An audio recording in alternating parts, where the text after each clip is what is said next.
Baie welkom by die voorlesing van die Afrikaanse Sabbatskoolles vir blindes en swaarsiendes. Hierdie lesse word voorsien deur die Wêreldkonferensie van die Sewende Dag Adventiste Kerk. Die voorlesing van die les word aan u gebring deur SSL in samewerking met Adventiste Wêreldradio Afrikaans en word voorgelees deur Marlena Nel.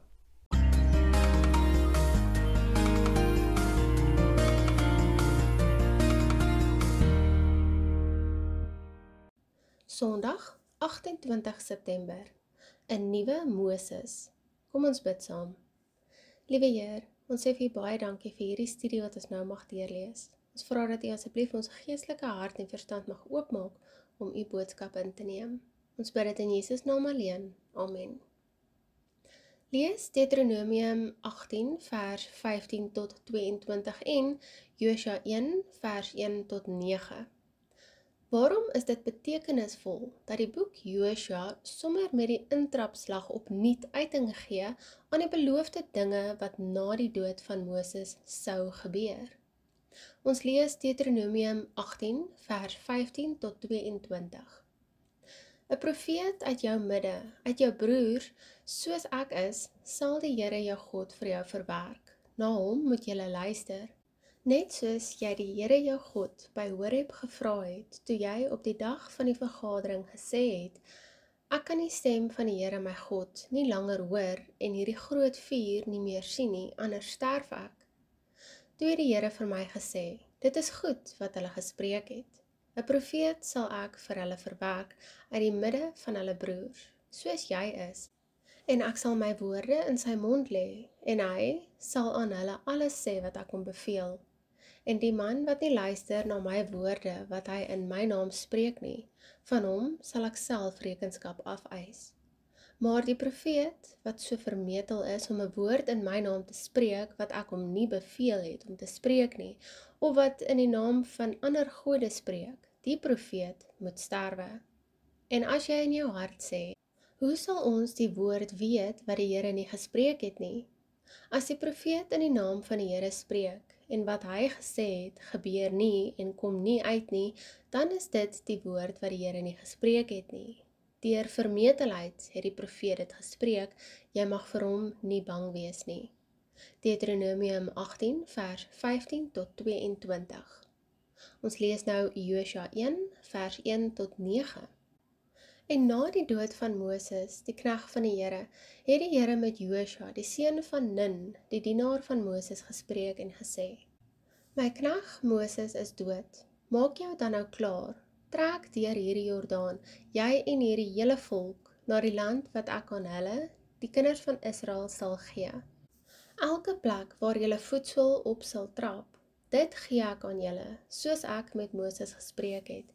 Van die woestyn en hierdie Libanon af, tot by die groot rivier, die Eufraat rivier, die hele land van die Hetiete, en tot by die groot see in die weste sal julle grondgebied wees. Niemand sal voor jou stand hou al die dae van jou lewe nie. Soos ek met Moses gewees het, sal ek met jou wees. Ek sal jou nie begewe en jou nie verlaat nie. Wees sterk en vol moed, want jy sal hierdie volk die land laat erwe wat ek hulle vaders met 'n eed beloof het om aan hulle te gee.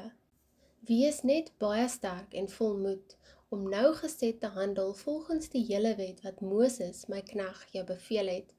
Wyk daarvan nie regs of links af nie, sodat jy met goeie gevolg kan handel oral waar jy mag gaan.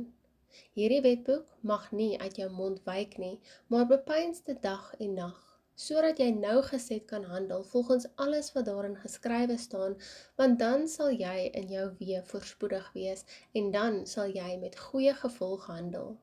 Het ek jou nie beveel, wees sterk en vol moed, wees nie bevrees of verskrik nie, want die Here jou God is met jou, oral waar jy gaan. Josua 1 vers 1 tot 9. Na die dood van Moses, stel die Here sy opvolger Josua aan. Ooreenkomste tussen die afgestorwe godsman en die nuweling word opgemerk. Aan albei sê die Here dat hulle die volk tot in die land wat aan hul voorvaders beloof is, sou lei. Let op sy woorde aan Josua in Josua 1 vers 3. Soos ek vir Moses gesê het, gee ek aan julle elke plek waar julle kom.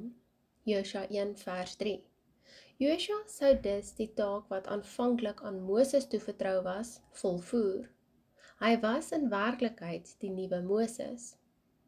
Lees Eksodus 33 vers 11, Numeri 14 vers 6, vers 30 en vers 38, Numeri 27 vers 18, Numeri 32 vers 12, Numeri 1 vers 38, Deuteronomium 31 vers 23, Deuteronomium 34 vers 9. Wat sê hierdie skrifgedeeltes vir ons aangaande Josua? Ons lees Eksodus 33 vers 11. Dan spreek die Here met Moses van aangesig tot aangesig soos 'n man met sy vriend spreek. Daarna gaan hy na die laar terug, maar sy dienaar Josua, 'n jong man, die seun van Nun, het hom nie uit die tent verwyder nie. Eksodus 33 vers 11. Ons lees Numeri 14 vers 6, vers 30 en vers 38. En Josua, die seun van Nun, en Caleb, die seun van Jefune, twee van die wat die land verken het hulle klere geskeur. Waarlik, julle sal nie in die land kom waaroor ek my hand opgehef om julle daarin te laat woon nie, behalwe Caleb, die seun van Jefune, en Josua, die seun van Nun. Maar die manne wat die land gaan verken het Josua, die seun van Nun, en Caleb, die seun van Jefune, in die lewe gebly. Numeri 14 vers 6, vers 30 en vers 38. Ons lees Numeri 27 vers 18. Toe sê die Here aan Moses, neem vir jou Josua, die seun van Nun, 'n man in wie die Gees is, en lê hom die hand op. Numeri 27 vers 18.